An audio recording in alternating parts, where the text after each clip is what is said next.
Halo semua, perkenalkan, nama saya Timotius Sutanto Simamora. Saya merupakan mahasiswa Fakultas Hukum di Universitas Tarumanagara dengan nomor induk mahasiswa 205 190 210. Pada kesempatan kali ini, saya akan menyampaikan beberapa materi yang telah disampaikan kepada saya di kelas PLK 7 dengan dosen pengampu saya, Bapak Heri Firmansyah. Baik, materi pertama adalah mengenai alat bukti. Pembuktian dalam perkara pidana merupakan penelitian dan penggunaan nalar atau akal sehat terhadap semua keadaan atau keterangan untuk mendapatkan kepastian bahwa suatu tindak pidana benar terjadi dan terdakwa memang bersalah melakukan tindak pidana tersebut. Di dalam pasal 184 Kitab Undang-Undang Hukum Acara Pidana terdapat 5 alat bukti yang sah. Pertama, keterangan saksi. Kedua, keterangan ahli. Ketiga, surat. Keempat, petunjuk. Dan yang kelima, keterangan terdakwa. Baik, mengenai saksi. Apa itu pengertian saksi? Pengertian saksi menurut pasal 1 butir 26 Kitab Undang-Undang Hukum Acara Pidana adalah orang yang dapat memberikan keterangan guna kepentingan penyidikan, penuntutan, dan peradilan tentang suatu perkara pidana yang ia dengar sendiri, ia lihat sendiri, dan ia alami sendiri.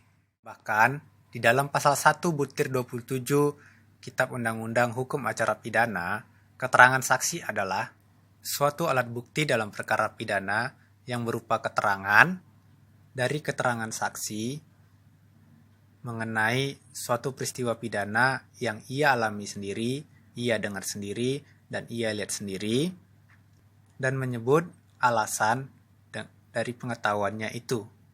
Di dalam alat bukti keterangan saksi, menganut asas unus testis nullus testis, yang berarti seorang saksi bukanlah saksi.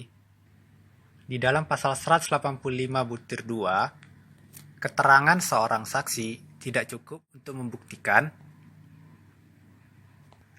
bahwa terdakwa bersalah terhadap dakwaan yang didakwakan kepadanya. Selanjutnya, apa saja pengecualian saksi? Mempunyai hubungan keluarga dengan terdakwa di dalam pasal 168, kecuali ia bersedia dan ada persetujuan dari penuntut umum dan terdakwa. Kedua, karena pekerjaan atau jabatan yang wajib menjaga rahasia menurut pasal 170.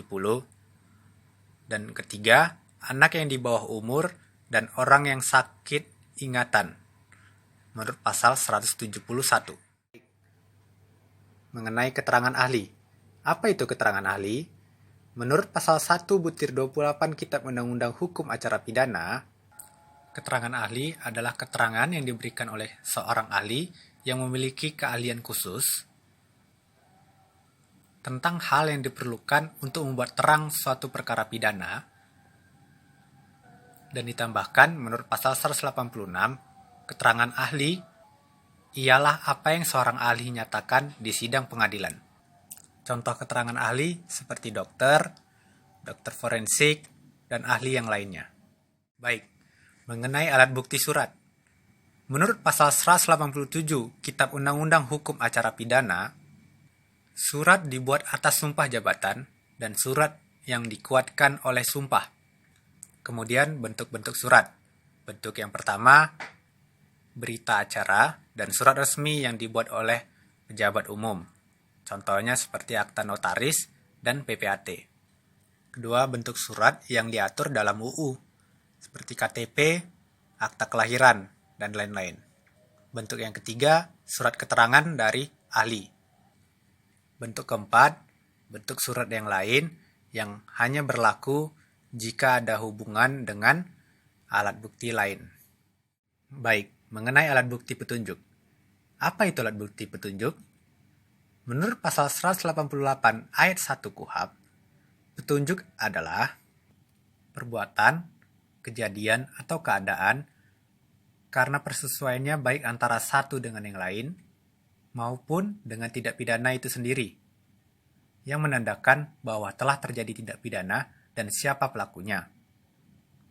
Kemudian pengertian lain dari petunjuk ialah isyarat yang dapat ditarik dari suatu perbuatan, kejadian, atau keadaan yang mempunyai persesuaian dengan tindak pidana.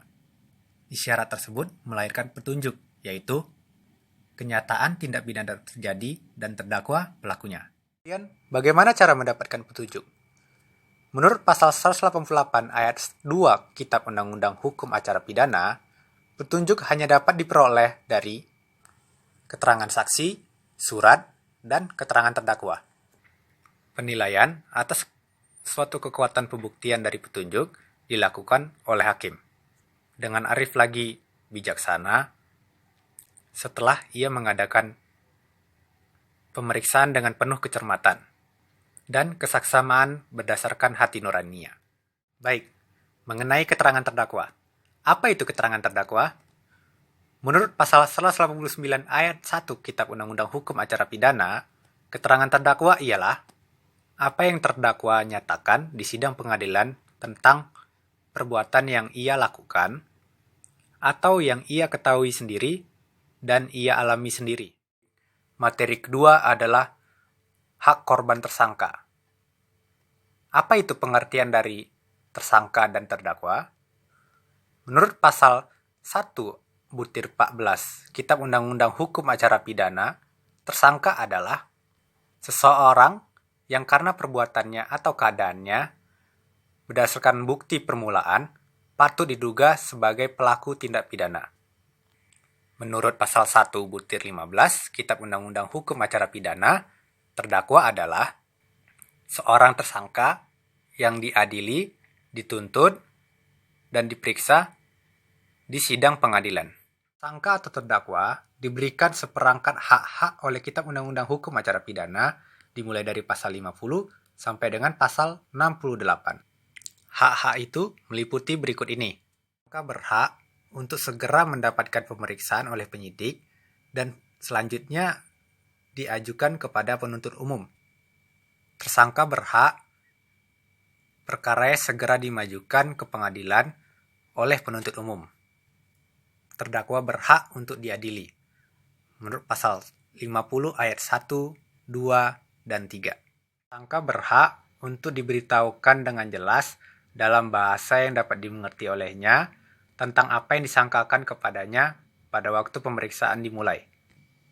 Terdakwa berhak untuk diberitahukan kepadanya dengan jelas apa yang didakwakan kepadanya dengan bahasa yang dapat dipahaminya. Menurut pasal 51 butir A dan B. Dalam pemeriksaan pada tingkat penyidikan dan pengadilan, tersangka atau terdakwa berhak untuk memberikan keterangan secara bebas kepada penyidik atau hakim. Kemudian, hak untuk mendapatkan juru bahasa, pasal 53 ayat 1. Kemudian, hak untuk mendapatkan bantuan hukum pada setiap tingkat pemeriksaan, pada pasal 54.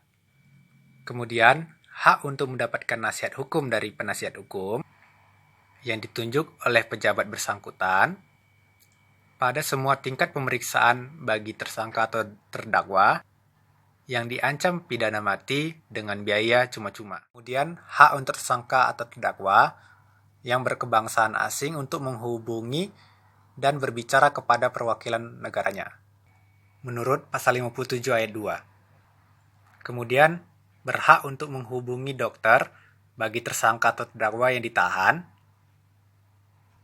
untuk kepentingan kesehatan, baik yang tidak ada hubungannya dengan perkara maupun ada. Kemudian, hak untuk diberitahu kepada keluarganya atau orang lain yang serumah dengan terdakwa dan tersangka yang ditahan untuk mendapatkan jaminan dan bantuan hukum bagi penangguhannya, dan hak untuk tetap berhubungan dengan keluarga dengan maksud yang sama di atas. Kemudian hak untuk disanak kunjungi sanak keluarga yang tidak ada hubungannya dengan perkara tersangka atau terdakwa untuk kepentingan pekerjaan atau untuk kepentingan kekeluargaan. Kemudian hak tersangka atau terdakwa untuk tetap surat menyurat kepada penasihat hukumnya. Kemudian hak tersangka atau terdakwa untuk mendapatkan kunjungan dari rohaniawan. Kemudian hak tersangka atau terdakwa untuk mengajukan saksi atau ahli yang the charge menurut pasal 65 Kitab Undang-Undang Hukum Acara Pidana. Kemudian, hak tersangka terdakwa untuk menuntut kerugian atau ganti rugi sesuai dengan pasal 68 Kitab Undang-Undang Hukum Acara Pidana, dan hak terdakwa untuk menuntut terhadap hakim yang mengadili perkaranya. Baik, sekian dari materi yang saya sampaikan. Mohon maaf apabila ada kesalahan atau salah kata dalam cara saya menyampaikan. Mohon maaf. Sekian, terima kasih.